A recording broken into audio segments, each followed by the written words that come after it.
Assalamualaikum dan selamat sejahtera. Saya Syazwan, wartawan TVPSS. Ini berlangsungnya penutupan rasmi Iya Ramadan dan Iftar Jama'i. Berbagai aktiviti juga yang telah dijalankan seperti tilawah Al-Quran.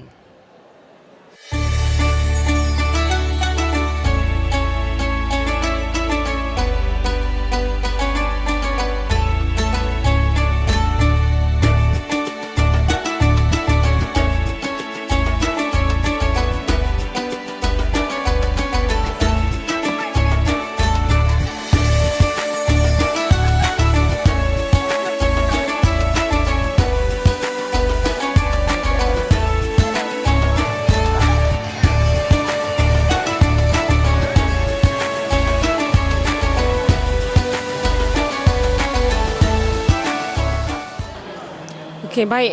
Tujuan majlis program Ihya Ramadan ini diadakan bagi mengeratkan hubungan silaturahim antara guru, pelajar dan juga warga SMK Merbau.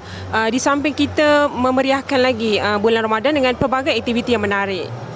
Sambutan pada tahun ini lebih meriah sebab kita jemput lebih ramai orang berbanding tahun-tahun lepas. Suasana meriah dengan kehadiran ibu bapa dan juga pelajar sendirilah. Kita nampak majlis kita hidup dengan baiklah.